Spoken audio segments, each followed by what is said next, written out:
This day 350 of the Arukh HaShulchan Yomi. If you'd like to sponsor upcoming share more of the Arukh HaShulchan Yomi, please contact me directly. We'd be very much appreciated. Today we're doing Siman Reish Mem Gimel to Siman Reish Mem Vav See Base. Gimel Odish Heter. There's another Heter where you have partnership with non-Jew. Shem Shutim Betzim Atanur. The partners in the actual oven. The Jew rents out his entire 50% of the oven to the non-Jew as a contract. The Ramah writes, if he wants to lease out to the non-Jew Chelko, the Shabbos, the Ramah says he has Chelak on Shabbos, the Arukh HaShulchan is going to speak about that, or by contracting, Shari, it's permissible, Moshe's Baruch and Dalag, like it explained previously, the Indian Mechas might be the for tax collecting and for minting coins, that's permissible. There, where the Jew has the whole business under his name. So here he is a partnership with a non-Jew.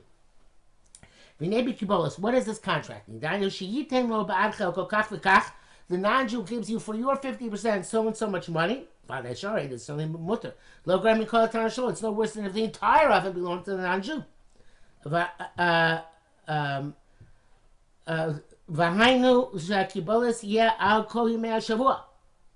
that's when the contract is for the entire week. And therefore, the payment he's making to you on the contract, the non-Jew is not paying for Shabbos, he's making for the entire week together.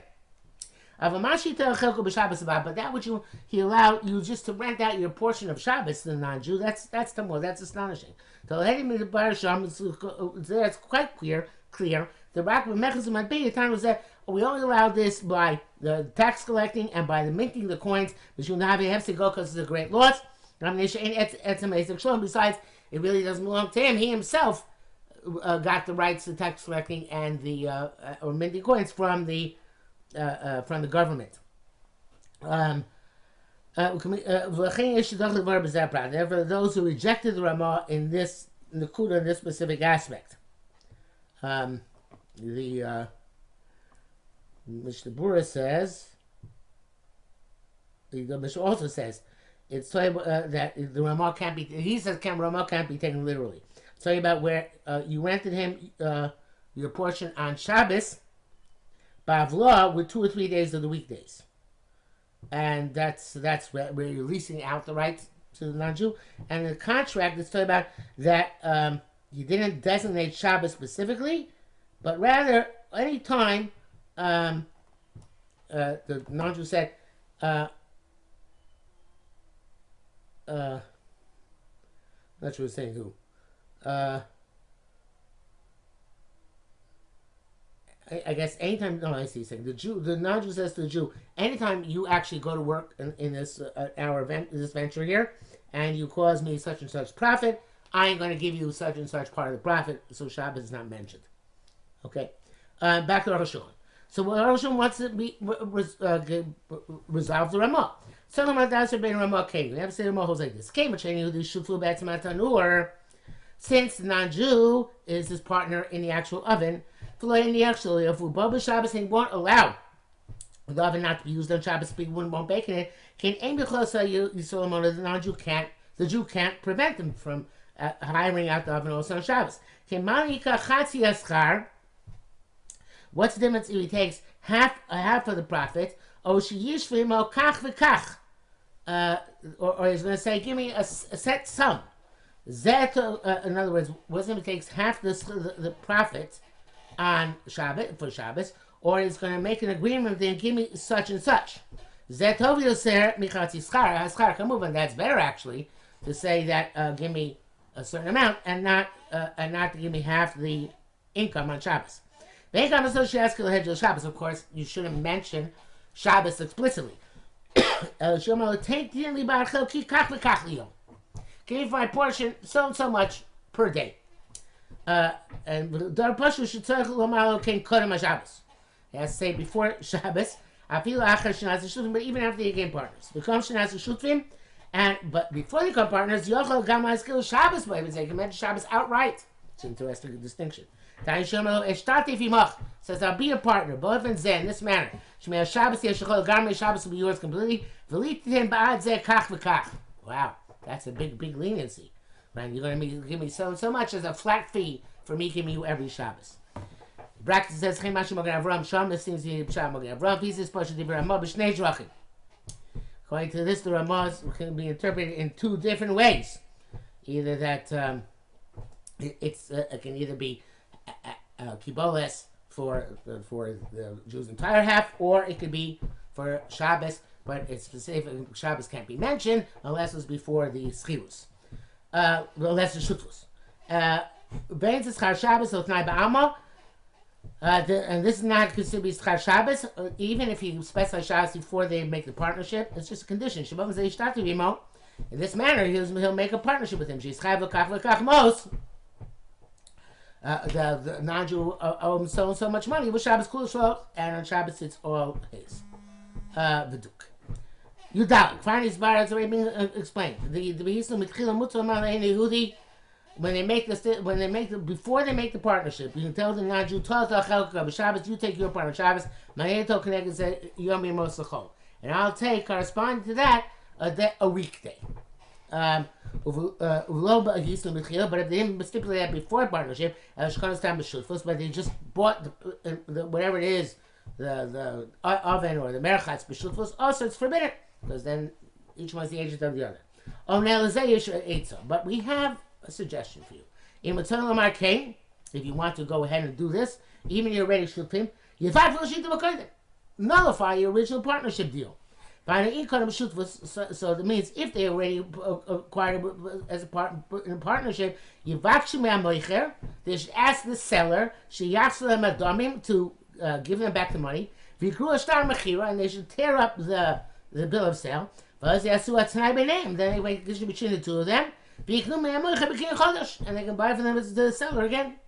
So they made a partnership in a store or another business. They should notify the shutfus, and obviously there's a case where they can't give it back to the original owner.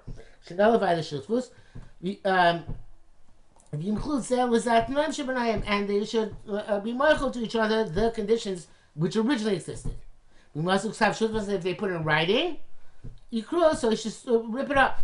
Then they make a condition and rejoin as partners. If they become partners in the store, and they both put in money or merchandise, they should nullify that investment. Take back the money or the merchandise. Then enjoy together. We don't say that this is just a trick or a ruse. The Vale Kenu, this certainly is legit. The Atu Amy Chodavata Shutvus. Don't they have the capacity to notify the partnership? Well, these shows him came, maybe is the time, truly doing for some reason. Nevertheless, yes, they have a catalyst for this, but so what? Doesn't mean it's not legitimate. Can't protest it. So too when they join up the second time. I don't even call it a ruse. It's also okay, mutter, because with the Rabbanan, I feel by Harama the Minkara. We say that by the Rabbanan, even if it's an obvious ruse, it's permitted. The rice are no ruses. The Rabbanan were the religion that brought you loopholes.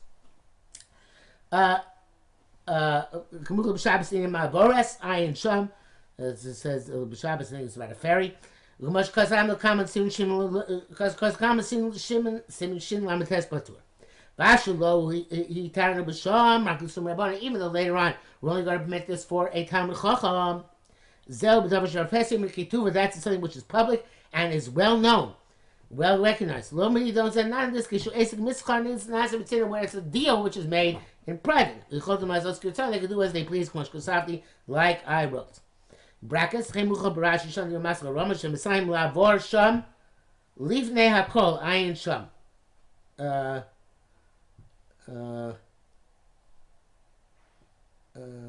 don't know, I'm not sure what this is talking about there. Without looking Rashi's side, so we're going to skip it.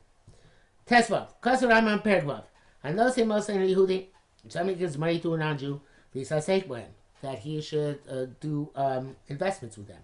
Even though non-Jew is doing investments on Shabbos, they can divide the profit evenly. They're all going to pass this way. Not just money, goes to merchandise in this fashion. The Jew is not commanding him to do it on Shabbos. He's doing its own volition because he has a part in the profit. Or the Jew stipulates a salary, a commission actually. There from every amount which they take back in profit, it's going to give him so much. And then he's doing it for himself in order that he should make more money, the non-Jew. But if he's a day higher per diem, also, then it's no good. Also, because he's doing it in order for the Jew to make money. The leniency is only that's where you made a stipulation ahead of time, or where he has an actual portion in the investment. Regarding his border, it's already been clarified. Anytime you get this some profit or income from Shabbos, it's got to be absorbed in a larger sum. We can't forbid this case, or we shouldn't forbid this case, because Marasain saying that he is the shaliach of the Jew, because that people shouldn't say he's the shaliach of the Jew. People, not as they were, the money and merchandise belongs to Yisrael. So you have to go through the paper trail to find that out. According to this, if the business is in a specific set place, like a certain store, or any other designated place, everybody knows that this is a business concern of a Jew. It's also no matter what, because that's takamar side with over passion, and that is simple. There's only when a non-Jew is involved on his own. If everybody is there on their own day, and opposite the Shabbos, where the non-Jew is involved in the investment, so connected Yom the Jew has to take by himself a weekday. We can return to the old problem of it's being a shliach on Shabbos.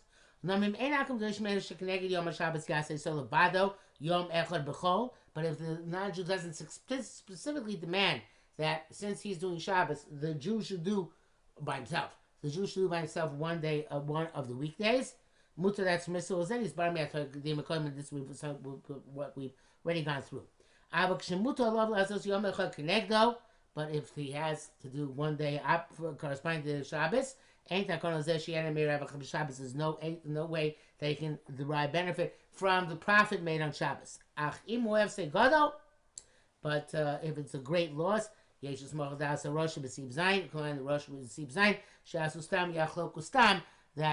in a pinch you can just rely on the Chalukah Stam, and it's that it's without specifying day corresponding to day, and that the Rosh is matter in that case, because it is ultimately an Issur Rabbanan. Yudzayin, Yisrosh Lokach Tanu L'Mashko Me'avor Lena Yudi. A Jew took an oven as collateral for a loan which he extended to a non-Jew. Because the non-Jew asked him that the oven should be under the non-Jew's jurisdiction. And that which he makes money from the oven, he'll give the Jew profit for his money. In that case, you can receive the profit of Shabbos even without havlah. Because the oven actually belongs to the non-Jew. The Jew has no actual ownership part in it. Ella shibud ba'alma, only a lien. The gam eno omer lo shiazim Shabbos. Taki doesn't tell him he's going to do it on Shabbos specifically. And also, he's doing it on his own for his own benefit. To defray the loan which he has for that money. There's no prohibition whatsoever. It's not specifically an oven. To a din davar acher mutter. Any other similar situation will also be permitted.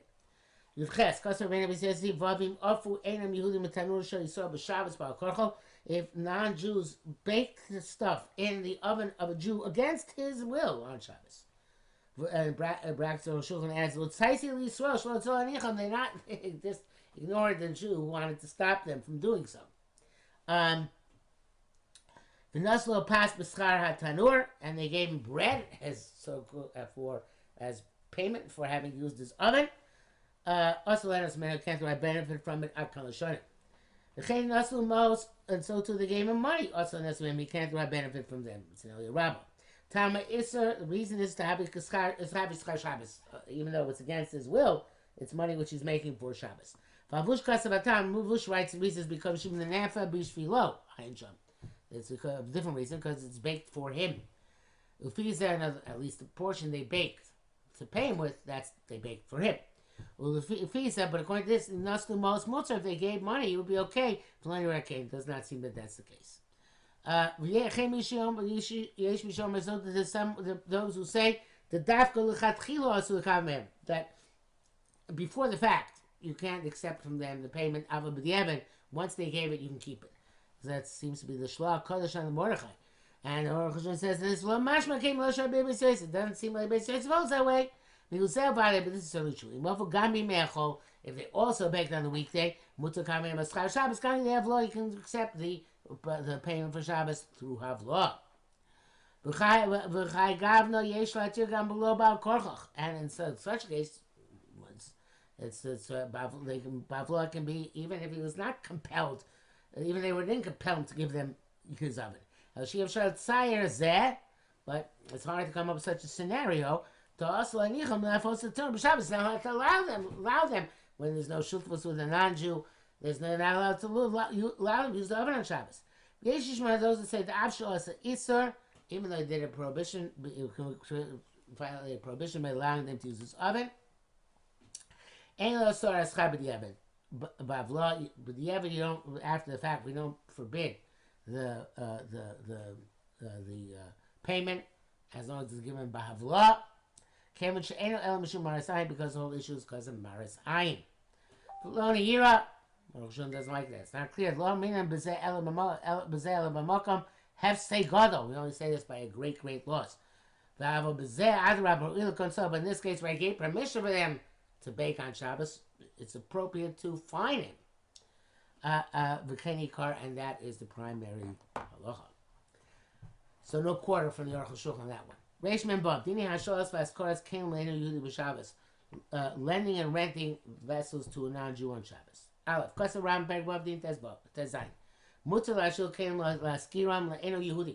You're allowed to lend and rent vessels to a non-Jew, even though he does work with them on Shabbos. We're not commanded to have our vessels desist from labor on Shabbos. But your animal and your slave is forbidden to rent out or to loan to the non-Jew. Because we are commanded to allow our animals and slaves to rest on Shabbos. Look us around the Arab Shabbos also Askir Kalim. And since around did not say that Arab Shabbos is forbidden, Arab Shabbos, even right before Shabbos, you can loan and rent out the vessels. I forgot the time. Even though it says Lo Yaskir Adam Caleb Arab Shabbos, but should not rent out his vessels on Arab Shabbos La'akum to a non-Jew. On Wednesday and Friday, Thursday it's permissible. So the Rambam holds that that's not the halacha. The Rif also leaves out this brisa, which distinguishes between the earlier days of the week and Friday. In the brackets, he says, he holds that this qualification, not Arab Shabbos, for Beis Shammai, the Svish Shisas Kalim, who holds that there is a mitzvah Shisas Kalim that our vessels should desist from work on Shabbos. So if that's the case, it's a Shisas Kalim issue. So on Wednesday and Thursday should also be also right and Shom. Nearly, so the Arukh HaShulchan answers that question. The Kalim of the Sheil Sirus have a kinyan ktsas. Since a borrowing or renting is somewhat of a kinyan, but not a complete kinyan, Moshe's bars shall become clarified much later in this simon. That's where Wednesday and Thursday, Lo Chashin, the Shem Eliyaseh Shabbos, Lo Chashin, we're not concerned. Because there's an additional factor, the Shem Eliyaseh Shabbos and Asura. This is the rice. Maybe it's not going to do this to the rice with the kalim anyway on Shabbos. But Erev Shabbos chashu. Erev Shabbos it's too. The bars in Erev Shabbos it's too big an assumption that it's going to use them on Shabbos. The Duke. Base. Avro saying about it. Tosis Rova posting to say the Bryce is Zuhu Ladina. The Bryce is halacha. The time Mishum Shvisas Kalim. It's nothing to do with Shvisas Kalim. El Mishum Maskil Erev Shabbos. When you went, rather because when you rented him on Erev Shabbos. Mexican notos Shabbos. It looks like you're taking payment for use on Shabbos. Ein Shabbos. The payment for Shabbos is absorbed in the payment of the other days. Located because if it weren't, now no matter what, now let's take specifically the payment for Shabbos by itself. You come nevertheless came the maskil by Erev Shabbos since he's renting out on Erev Shabbos. Shayom Rishon Shaskil Maskil B'Shabbos. That the first day going to begin the Shabbos, Mechze, it looks Kischar Shabbos like the payment for Shabbos also. Beam who maskir of a choshev kol yom b'fnei atzmo. If you rent it out and you make per diem, right? I feel which say you have a rental car company. I'm not sure how Jews run rental car companies where you pay by the day. Perhaps they dafka rent out for a weekend. I don't know how that works. Also feel Wednesday, Thursday. There's mamish Shabbos. And according to this, there's a prohibition by all vessels, even those which don't have a malacha, the rights associated with them, lahaskir be'erev Shabbos, to rent them out on Erev Shabbos. I'm going to see another opinion tomorrow.